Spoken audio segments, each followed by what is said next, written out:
right then, introducing the panel for the day. I'm really excited to hear from the perspectives, especially because we have some entrepreneurs here, and we also especially sharing their perspectives on how they got into entrepreneurship and also applicable to the product management area.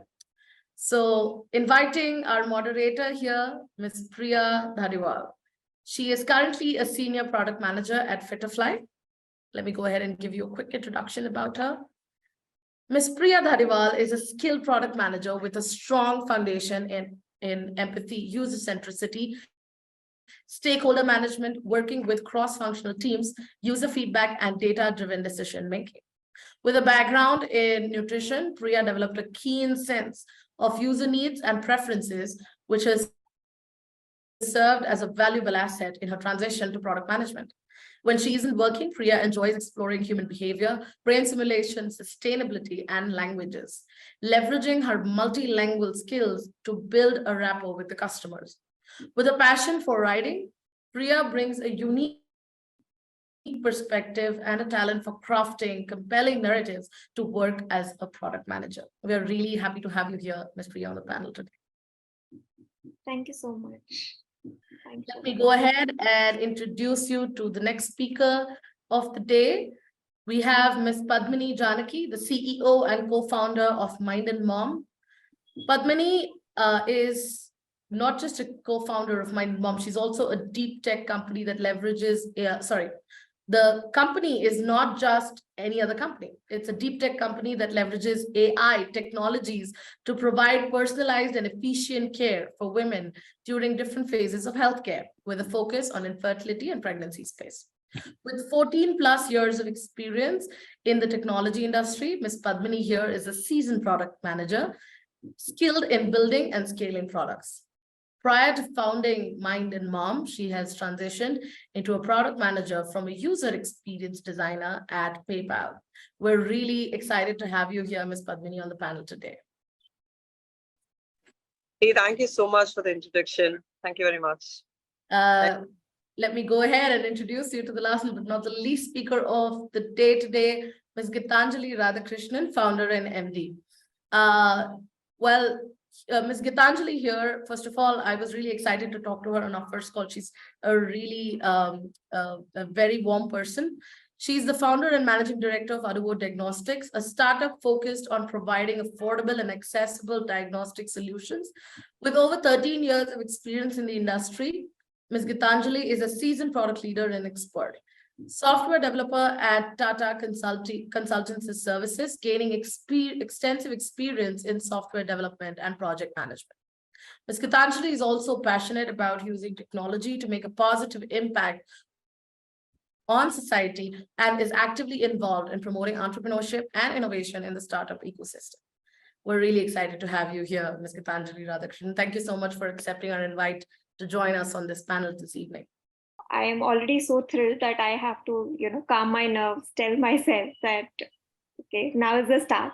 So the very first question that comes to my mind, and as somebody who's into the product space, I understand how daunting it is to start a product startup.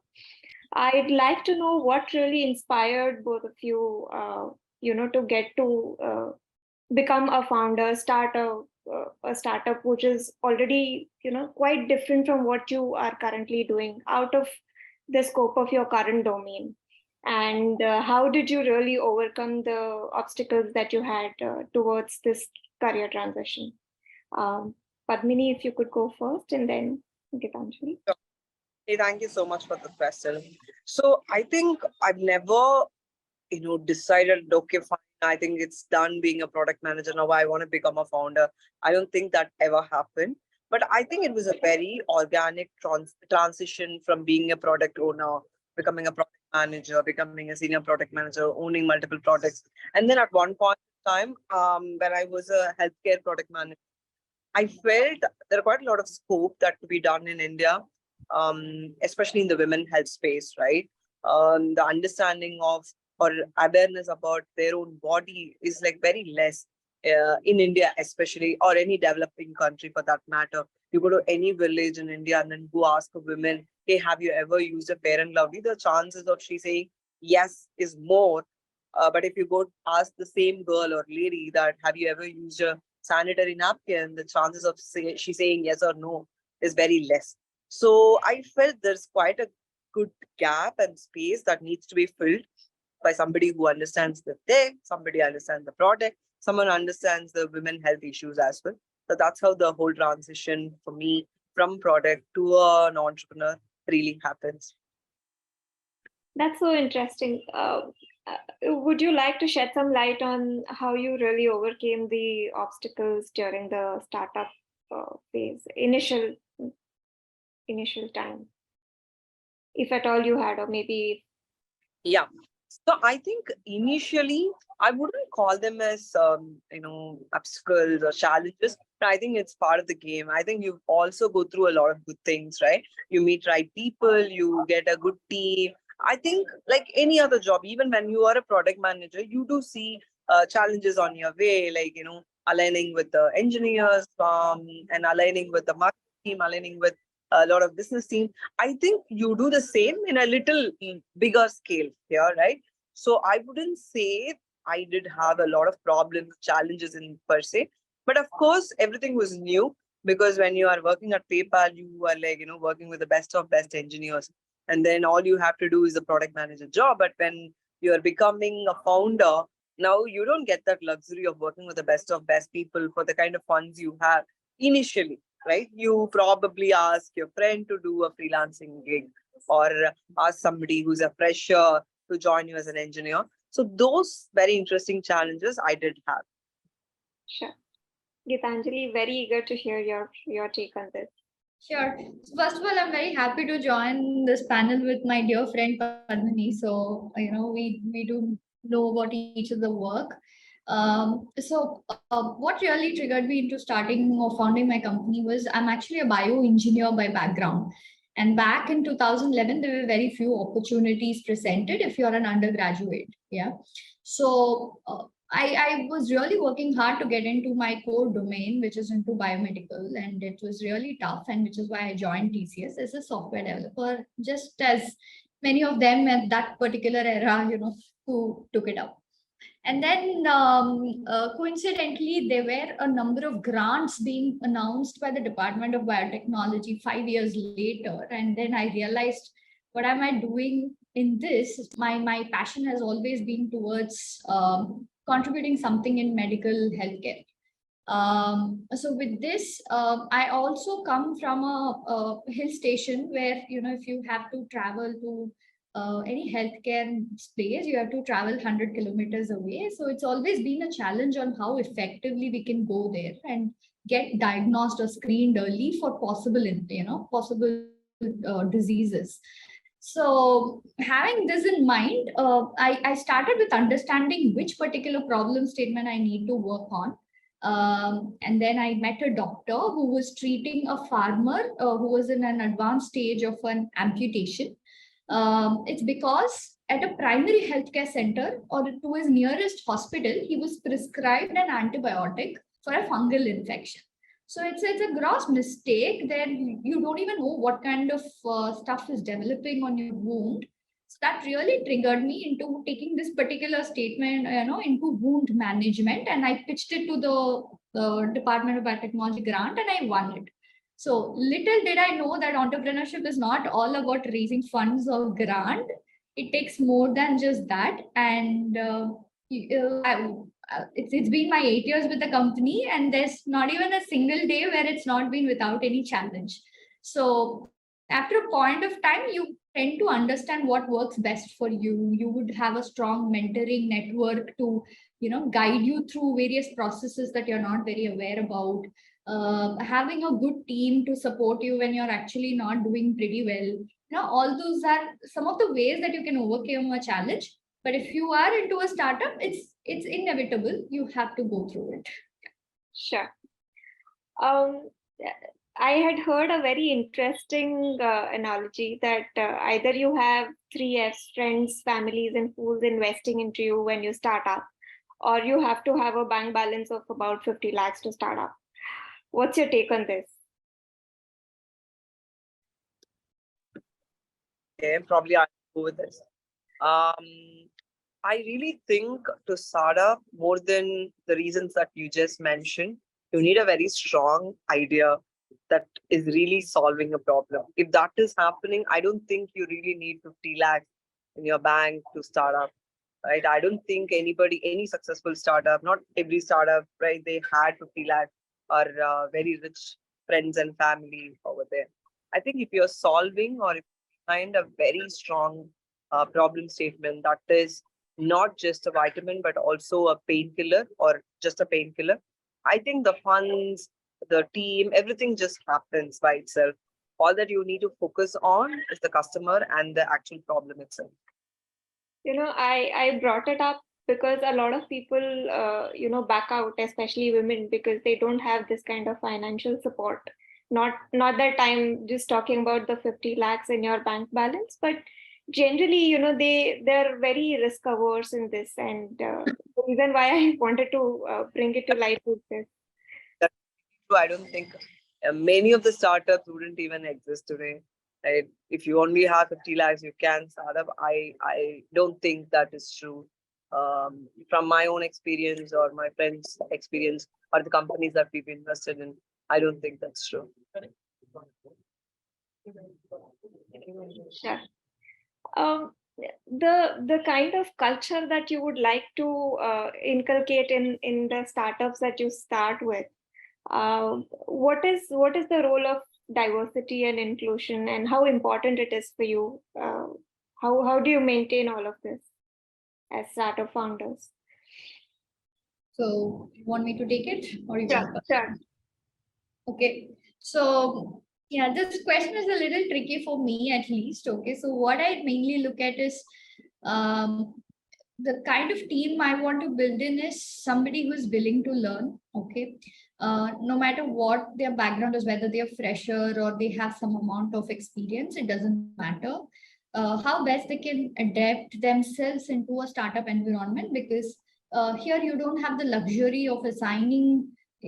I mean, you don't even have a luxury to have a product manager. Okay, you end up being the product manager. You end up being the developer. You end up being, everything in everything that goes into developing a product, UI, UX, be it anything. Okay, so that kind of mindset is what we typically look at, and that's the kind of thing that we have as a company as well. So if I have an electronics engineer, he knows from software development to hardware to UI UX. That's how we as a team build together. That's first thing. Second, in terms of diversity and inclusion, of course, we consciously try to have. We don't have any bias when we are interviewing, but ultimately, it should work for the startup because we have very little time to develop the product and commercialize and understand if it works or not. And being into medical devices, even more in terms of regulatory and stuff. So we tried consciously to have a lot of diversity, but at the end of the day, we can only take what works for us, right? So that's where it is currently. Yeah. Sure. So as leaders in product management, we need a diverse set of skills to come with us. And whether it's strategic thinking, communication, problem solving, can you speak about the key skills that you are looking at when you are advising people during their career transitions, especially if they are looking up to climbing up the ladder to leadership roles? Sure. So I really think, especially when it comes to product or even otherwise, right?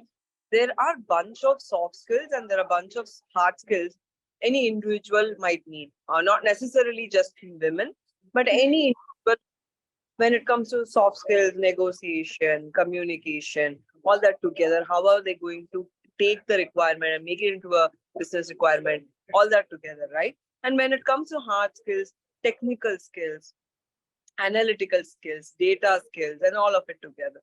I think as a single individual, it is very hard for you to be an expert in all of it together.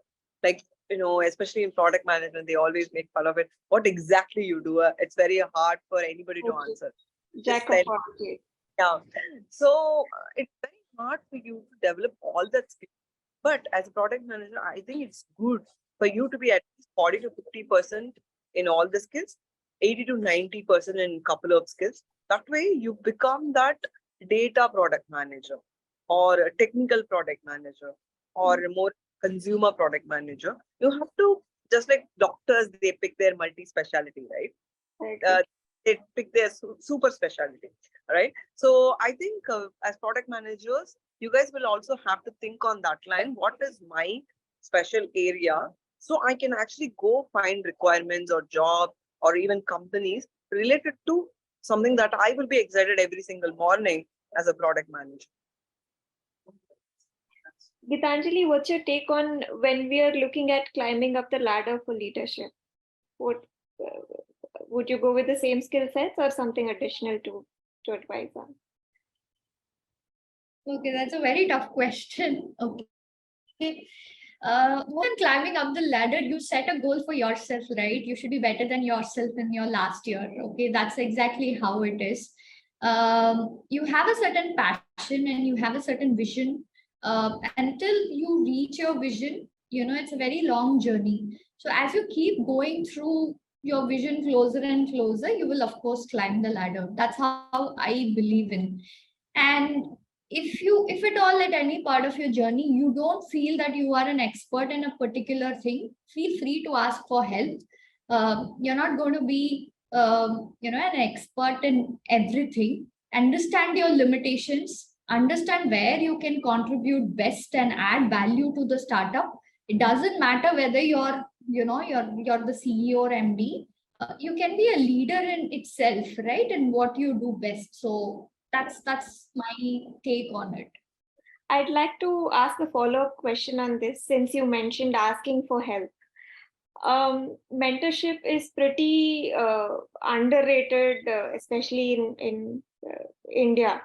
How would you like to approach this, and what would be the steps that somebody should take go finding a mentor, and how many mentors, if you could just talk about? So if you come with a relevant background, right, you may understand better what kind of mentoring you need. Okay, so when I founded the company, I had absolutely no clue. So of course, I was part of different incubation networks because it's a medical device combining hardware and AI. So I needed a well-established facility. I needed somebody with a technical expertise to guide me if I'm going in the right direction. I needed somebody to accelerate my product development. Once the product is realized, I need a mentor to ensure the supply chain is there, ensure there's a regulatory pathway to it. So I would say that I only banked on an diverse mentor network. But what works best is it's a very important skill set which you again develop. You will get a lot of advice from your mentor, but you should be capable of taking only the ones that will add value to it at that particular time period, right? So if you're able to filter that out and make use of your mentoring network and keep updating them with how much you're progressing in your startup or in your product development journey, that's the best way to keep them engaged, and also keep asking questions at various point of time. Your mentor could also be your user or your customer for all you know. So knowing that is very important, and asking for help. This is so enlightening. I would like to add some of my experiences here, that as a product person, 7 years down the lane, now I have 4 mentors mentoring me in different spaces. So it's very important for me to now realize, looking back, that these 4 mentors are responsible for the place where I am today, whether it's professionally, whether it's personally. And ultimately, when you are a product manager, people management and product management both are important. And that's why your personal development is equally important. So I'm so happy looking back, saying that I had so many mentors guiding me. And like you said, filtering out the advices that you're going to take and the others that you're not going to take. This is so important. At a given time, when I had 2 job offers in my hand, I reached out to my mentors, and it was like, 2 of them saying something and 2 of them saying something. But ultimately, one of my mentors said that at this stage, personally and professionally, you will have to decide on your own. We've given our best in terms of an advice, but it's you, what your mind says, what your heart says, and ultimately you will have to be in peace with yourself when you decide. That really matters a lot. Yeah, absolutely. Well said. Right. So I'd like to go to the next question here, and it's about whether it's a product role or whether it's a startup founder's role. It's too much of a roller coaster, right? And every journey is unique in itself. So I'd like both of you to take a jab at it and tell us about your personal lessons that you got to learn in this journey. Padmini, Okay. you could start first. Yeah. So I think every single day you keep learning and then unlearning it. Like probably a couple of months, I would have thought or had a very different opinion about having a tech, a lot bigger tech team, let's say, but that might change depending upon the requirement and market condition and all that. So one thing that I've really, really learned is that you have to unlearn every day and come back new. That is how you add up the right features, add up the right product, because the customers and consumers are also changing every single day, and their requirements are changing single day. The moment you fix it into, hey, I know I'm in this for like 5 years, 10 years, I know a little bit of product management, or the moment you think I know entrepreneurship, you actually get into a fixed mindset, right? For you to have a very good growth mindset, approach every single problem, every single challenge, every single situation into like a pressure. Like, how would I approach this today when I do not have any other support, right? That's one that I have definitely learned. And then the second most important lesson that I have learned is, every boss has a boss, right? I keep telling this to my teammates as well. Every boss has a boss. Like, there's no one person that you have to be like, oh my God, I have to go really below my line of, understanding to explain to this person, or for a sales, for closing a deal or whatever, right? I really think everybody have their own bosses where, you are nothing less than anybody. Even if you're just starting up, even if you're just a fresher, or just new to entrepreneurship, whatever it could be, your product is not probably making a revenue or probably not having attraction, whatever. Do not take anybody as big that, oh my God, this person is too big. How am I going to even go talk about this to this person? People are open. If somebody is like not open, let them not be in your radar at all. So these are two things that I've definitely learned and practically works for me. I don't know if this is very motivational book worthy, but I definitely think it works for me. And when I say this to people, it works for them as well. I think simple things, no complex business. That simple mantras work day to day. Gitanjali, I'm waiting to hear from you. I'm so excited. Sure. So I take one step at a time. Okay, so we can never know what's going to happen 5 years, 6 years down the line. That's something that I've realized as part of my startup. You may think on day one something is going to happen. It never goes in that direction, but you may get something that's even better, or something that has changed its course for the best. Okay, so if so, it's a journey in itself that you have to endure and perceive. But what's very important is you have to stay with your core vision of why you founded the company. Mine was very simple. I wanted to bring in India-made technology for the world. Make it equally, in terms of quality, there should be no compromise. And our vision has always been into two things. One is bring down the rate of amputation, and the second is to prevent misuse of antibiotics. Okay, so these are the two core areas that we work on. So no matter what it is, whatever your journey is, if you stick to this vision and see how you can best achieve it, whether it is into product development, whether you need to fine tune your product, or you may even need to pivot yourself to, achieve this goal. it's fine. And you bring in the teams, that's part of it, bring in the mentoring, that's as part of this. So it's all a journey that you take one step at a time. So if you don't have fund, it's again another main challenge that you need to overcome. You will figure it if you have the right mindset and the willingness to go with the flow. If that answers your question, I mean, Absolutely, bang on. But something that is very innate to us is to keep ourselves updated, staying relevant. And when it comes to technology and healthcare, both are ever evolving kind of domains. How do you keep yourselves updated and up to it all the time? Because staying relevant for the users is more important for you at this time. So I think staying relevant, not just as a product manager or an entrepreneur, I think every one of us should be, that's like the basic, right? So whatever you're doing, it could be the as simplest a thing it might be, but reading a lot about it, following relevant people on social media, and probably, watching some of the other channels, like especially YouTube channels relevant to that, really give a lot of information. And I think at least couple of people you have to have in your friend circle who really, motivates you into reading and learning a lot more, right?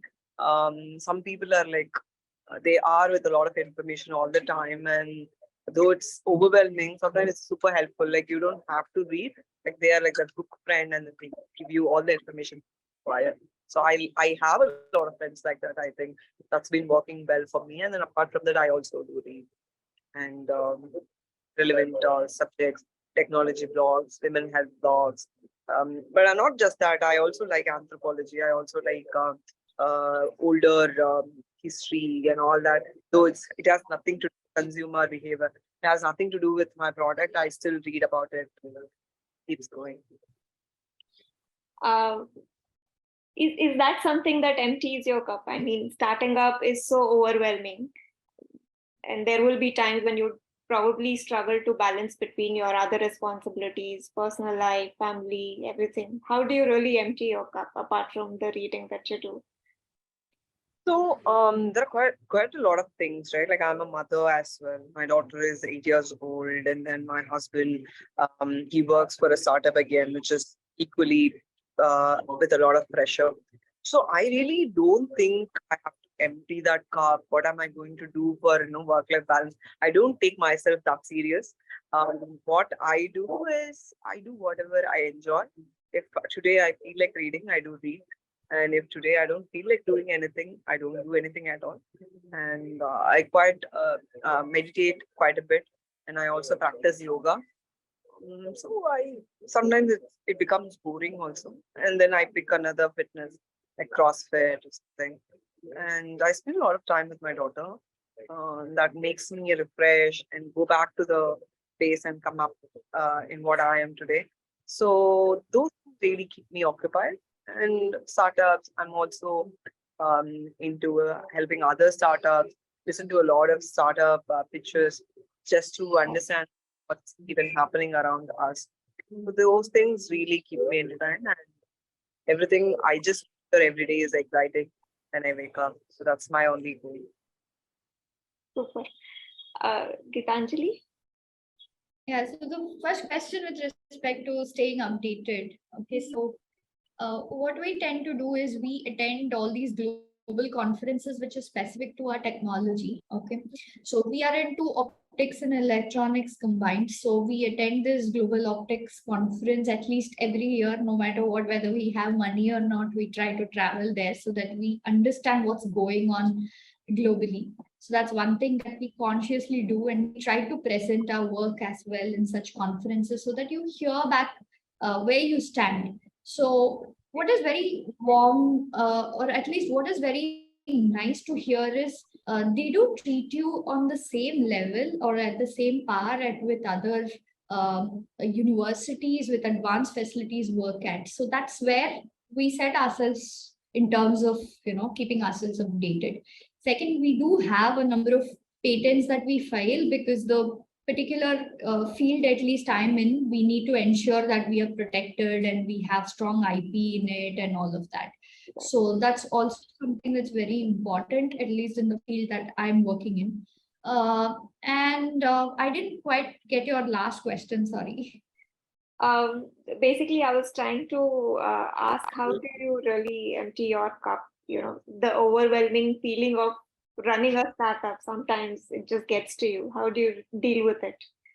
Yeah, that's a great question. So unlike Padmini, I don't do all of this many things. Okay, I stick to perhaps I have one hobby at a time for 6 months. Okay, and I do take in a lot of tension, which is something that I try to avoid, but it's unavoidable, I would say. But if it's getting really overwhelming, I just take a day off. I don't go to office. I just sit and just reflect myself, try to do things that I really like for that particular day.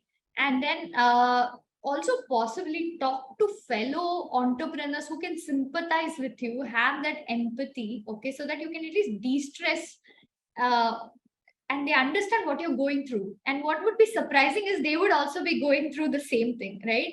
So then you realize you're not alone, and then you fight back another day. So one thing that everybody has to realize is you're not alone. Every startup has its own story, has its own journey, has its own overwhelming issues happening around. But if they can face another day, you can also face. So that's the mindset you will get when you take a break. And like you rightly say, one day at a time. So true. All right. This is my last question, and I'm saying that because we can also prepare for the questions coming in from the audiences. Something which is on my mind for the time that we've been talking about is that, see, gender equality is still a pressing issue, whether it's product management or leadership roles.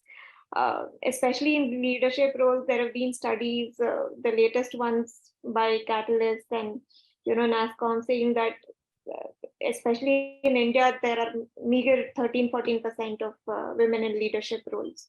So what would be your advice to men and women both, so that they can be the catalyst, or they can be the leading light or help and support to women who want to progress in their career journeys and climb up the ladder to the leadership roles? Okay, I think gender diversity and inclusion has been my favorite topic since even when I was at PayPal. I used to be a part of a community called Unity, where we keep talking about it. I think things have changed. To be honest, in the past, at least in this decade, things have changed, and we see quite a lot of women in the leadership, and they take up that role. But first of all, we should understand why this is even a concern, right? Because as men and women, they come together after their college and then join a corporate, almost 50%. And then after a point with biological clock just going completely against them, women do take a career break when they have to raise a family or for an adult care, whatever, right?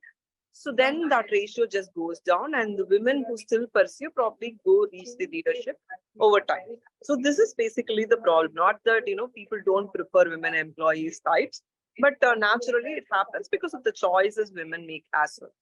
So that is one angle of it. But I really think things are just changing. Women are there. Women are helping other women to come into leadership. But when it is happening more, when more women help other women, when they are the voice, when the other women is not in the room, that is sponsorship. I think mentorship is done. I think we are like over mentored and under sponsored, right? Right. So I think more than mentorship, we need sponsorship. When there are women in the leadership, women in the board, or women in the other higher roles, be as simple as a senior manager, right? They should help other women to come up, and that should happen naturally. They should be the voice of the other women inside a room where that's filled with strangers or men in in specific. Things are changing, but I think as women, we have a lot of role to play here, more than men coming and supporting us, all that. We should be supporting each other in making other women come up. But I'm happy things are changing. Super. Okay, so I'd be starting with the first question from our audience. This is by Mukesh, who wants to know how to really balance short-term product goals versus the long-term product vision. So if Gitanjali, you could take this. Yeah, sure. Short-term product goals with long-term vision. Right. So, okay. So first thing is you speak to a number of customers, number of users, and you first understand what are all the pain points that they are, facing, and convert it into the features that you really want to have as part of your product. Okay. Of course, technical feasibility is a major thing when it comes to, once you've identified the feature, how are you going to technically incorporate it into this? Okay.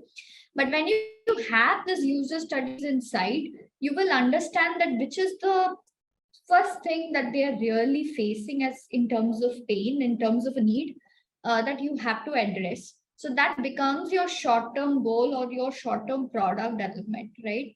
And then you go to the users, try to understand whether you have addressed at least the first few pain points. Still keeping in mind your ultimate vision is to, whatever that is that you have in mind.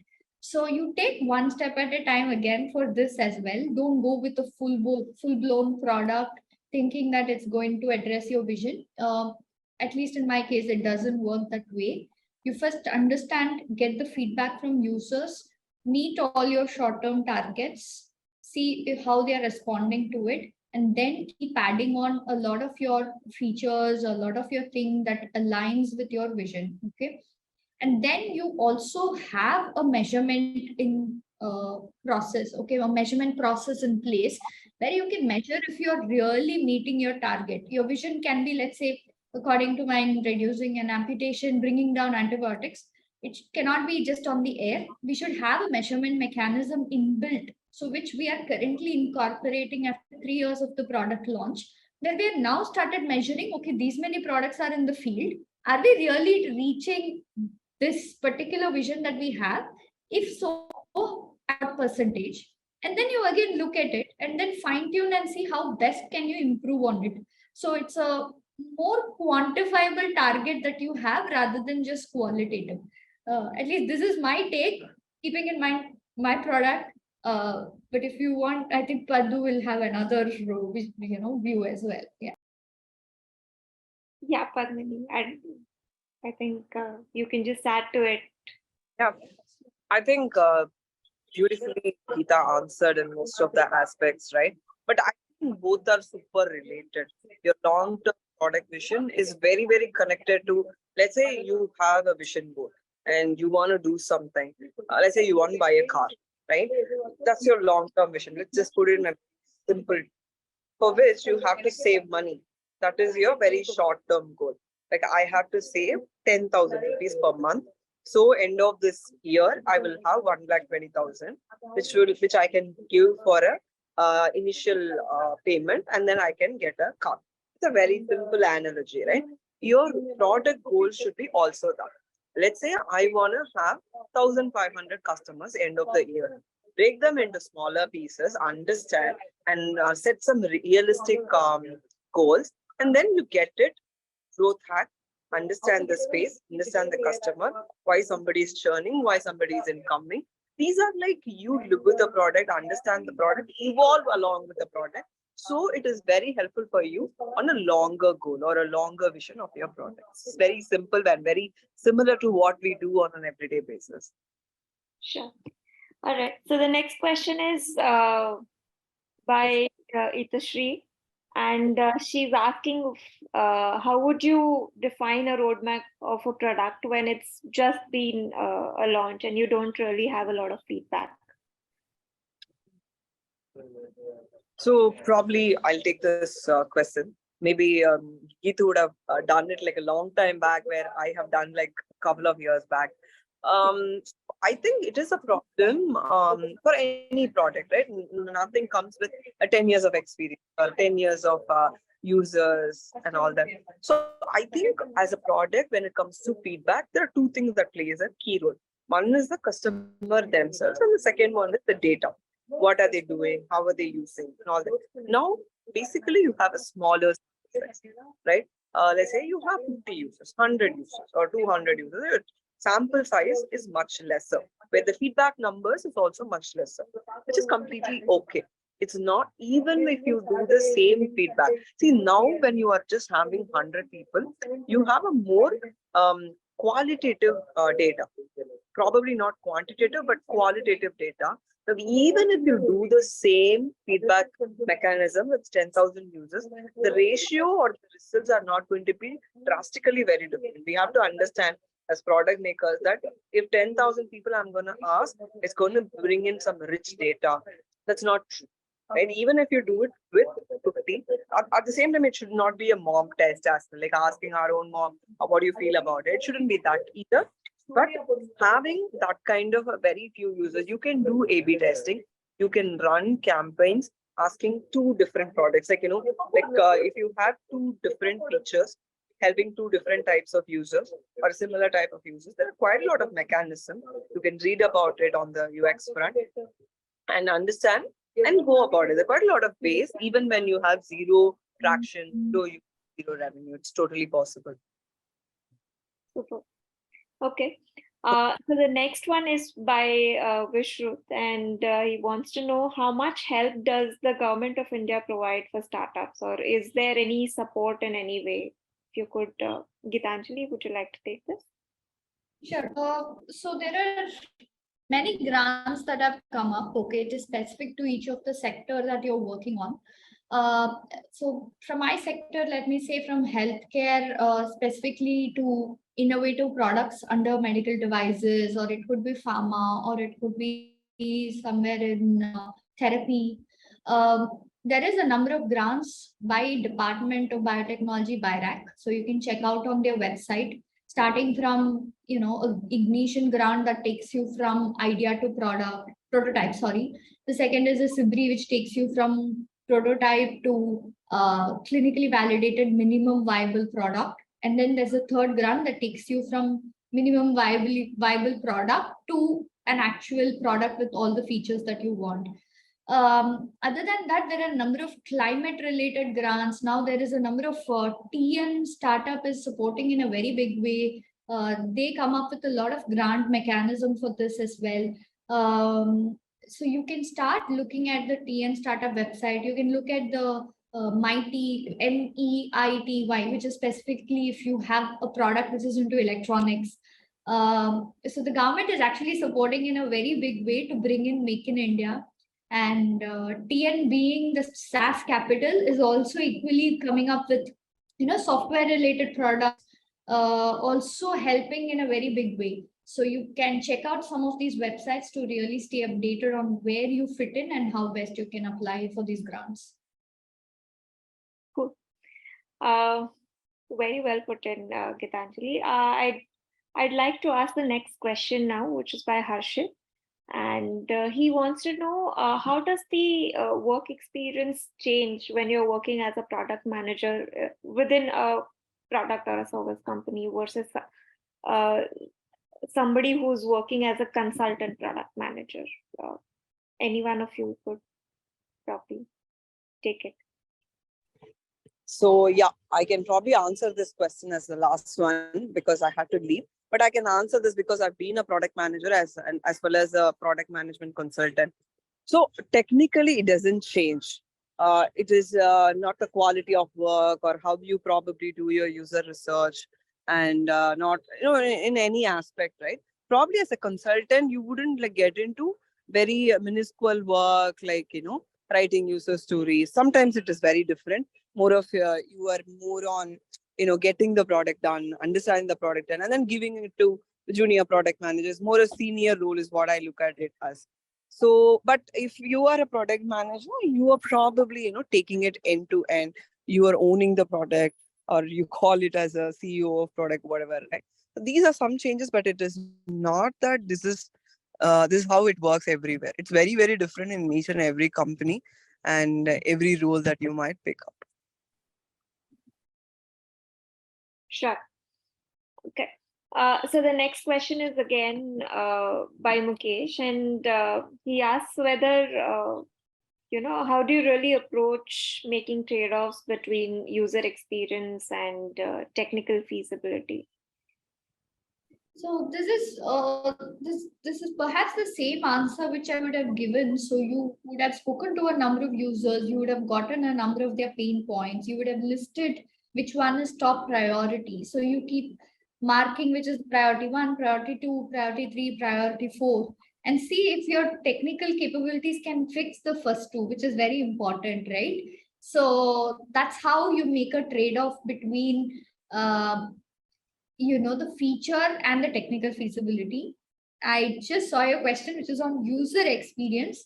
Okay, so with respect to user experience, at least in my field, we have something called ISO 13485 risk management. Okay, so we do take it very seriously because we have to be compliant being a medical device. So there may be something similar in ISO 9000 as well if you want to. So let me answer from that angle.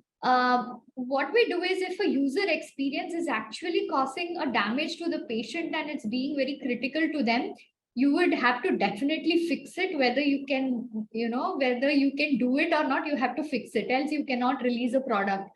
If it is something like, some of the patients, some of the doctors may require, for example, if we are noting down different visits and they want to know for the same patient a different feature, they want to know some other visit as well. That's, you yourself can understand, it need not be a main feature, right? So it cannot be a user experience you want to give. So that's how you actually realize you have to talk to a number of customers which what you have actually built in. No matter how ugly it looks, take the first step, go towards it. And that's how you make a trade-off between what you can actually do and what is not essential. I hope that answers your question, Mukesh. Right. So I'd like to add to that. There's something very simple that we follow at Fitterfly, and that, will this stop people's lives? That's the question we ask when we are, really ready for the launch, and then some tickets are still left. They're not happening. The stuff is still buggy. We decide we'll go live with these because these are like the showstoppers, and the others we say, okay, there's another day for these. That's how we kind of do it, right? So we are going to the last question of the session, and that's from Soumya, who wants to know, when there are multiple things outsourced, whether it's development, whether it's UX, GTM, third-party automated testing, or any such things. And when there is a delay in deliverables from such vendors, especially if you outsource so many things, how do you deal with situations when you're planning for a beta launch, or generally for any launch? I think it'll be the same thing. Sure. So I can answer quickly, but maybe Priya, you would be able to connect with her on what she's exactly asking. Okay, so we have certain skills that we don't want to outsource, and these are very critical as an organization that we want to keep it. So we will never outsource those skills. So we know that whenever there is a beta launch, we are covered, that, we are able to get that done no matter how many nights we take. And these are all people that we work with, right? So it's very easy to communicate. We only give consultants the ones that, for example, it is first ever developed, or something is very common that, somebody that you can outsource, they will definitely deliver because thousands of such people are doing it. We outsource it, because why should we have that competency? Because it's not there are so many people well experienced, well equipped to do it. So that's how I dealt with. So maybe you can give, Priya, from your angle for being a software product. Yeah. Sure. So this is something very interesting that Gitanjali you mentioned. In addition to what you said, I'd also like to say that there will be times when you have to outsource because you probably don't have enough money. But when you plan for a beta launch or when you plan for a launch, you'll always have to keep a buffer in mind, considering that you're working with humans and not machines. It's very important to keep that buffer. This gives you a prep time. Dry runs can be done. You should be very sure that you're really ready for the launch, whether it's beta launch, whether it's a big launch within like a big update to your existing product. It could be anything. Another thing that you need to really think about is I'd like to give an example for this. Like we are a digital therapeutic company, and food tracking is an essential component of our app. And when it comes to food tracking, food search is important. Now, we are not developing a search engine by ourselves. And that's why having somebody to develop that search algorithm needn't be a part of our team. It could be a consultant who's doing it for us.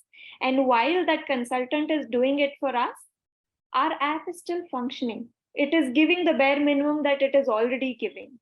So like Gitanjali said, it's very important to look at what are the functions that you can really outsource.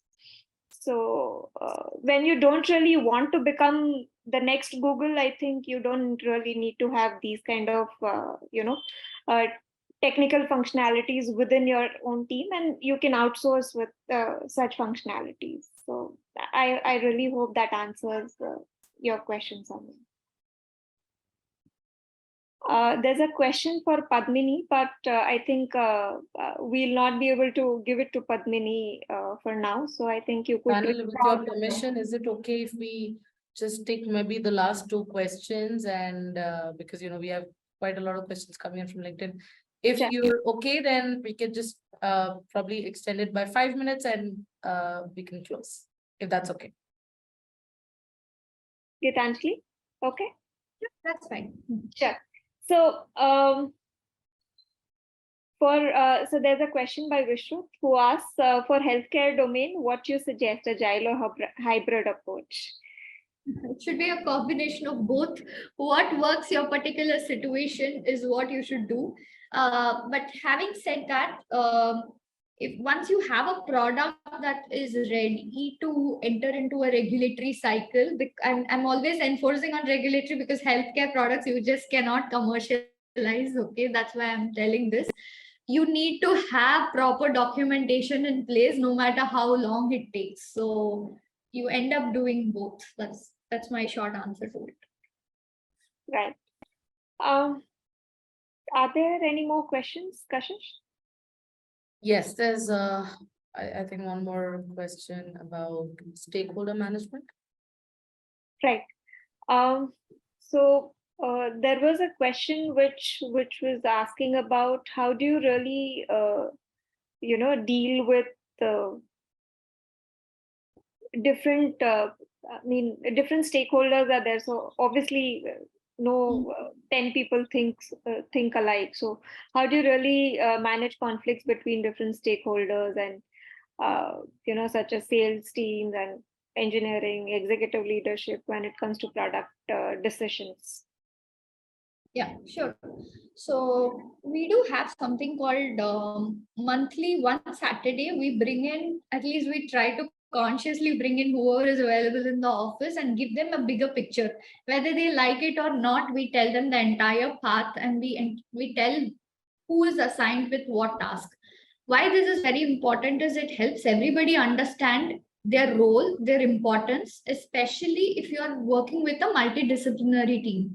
So we have people from electronics, we have assembly engineers, we have optics engineers, we have AI software engineers, we have sales people who have absolutely no background in any of this. So it's mandatory. You have to sit through the boring session, but it builds in the sense of trust that the organization is giving you the bigger picture. So that's one thing. Second, in terms of conflict management, once they know the bigger picture, they themselves know whom to connect with. So if let's say there is an issue with the product, They don't go about talking to the CEO about it. They know who is the developer responsible for it, and they know there is a mechanism. They don't bypass you, but at least they know that you have to send an email, then contact, and then understand the urgency, right? Let's say there's some problem on field and a clinical validator has to go. There is a sense of responsibility they take in themselves. If it's a sales people, if they are very worried that this person is not sending me an account number, okay, this it happens day in day out. At least he knows whom to fall back to. So everybody give at least one main person, a main contact. We also give a fallback because we know that everything is urgent for everybody. At least we try our level best to address in that way. Conflicts do happen, but try to resolve it whenever you have the time and the energy to make them understand. Don't keep it lingering for long. Super. All right, we're heading to the last question by Leena. And she's asking, once you reach a certain level of operation, how do you go into the next level of operation? I think she's talking about how do you really scale? How do you approach that next? You want to take it? Do you want to take it, Priya? I would like to say that it's something that comes over a period of iteration that you do. Something that happens when you give your first launch is that you have a certain set of users, and when you have those users, you get the feedback. You decide, okay, now probably from 100, I probably want to aim for 10,000. Now, when you're looking at these 10,000, you've gotten the feedback. When you start working on it, you also realize that you also have to target the right people at the right time, in the right places, be seen. And whether it comes to be seen as an individual, be seen as a brand, be seen as a product, be referred as a product, simple word of mouth kind of things. A lot of things come into picture when you want to scale to the next level. And like I said, the last one is also a very important thing. When you have a good amount of user attention and a good amount of user referrals, a lot of it changes, because that's how there is exponential growth to take place. I hope that should answer Leena's question. Okay, this is so exciting. I'd like to thank Gitanjali and also extend my thanks to Padmini for being so patient, answer all the questions from me, from all the viewers and attendees. Thank you so much, IPL and PLF, for having all of us here. This is inspiring when women leaders give these kind of inspirational insights into their lives. So thank you so much for this opportunity. Thanks, Priya, for being a wonderful moderator, and all the audience. I mean, the questions are really great. I didn't expect so many. And thanks to IPL as well. Wonderfully organized, Kashish. So all credits to you. Yeah. Thank you so much to the panel. One moment to probably rate the best question, so that. Yes. Yes, so we'll just take a quick moment. I have received the input from Gitanjali and Padmini, just waiting for Priya, and we will announce the winner in just about a few. Until then, let me quickly give you a few more things that are coming up for this particular series of events. So another thing is, this tomorrow's session is something that you wouldn't really want to miss. This is a really super cool curated fireside chat with a product marketing lead. We are having Pallavi Palparthi on the panel.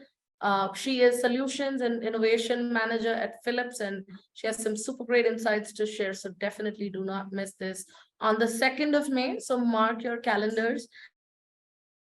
This is happening on the 2nd of May, same time at 8 to 9 p.m.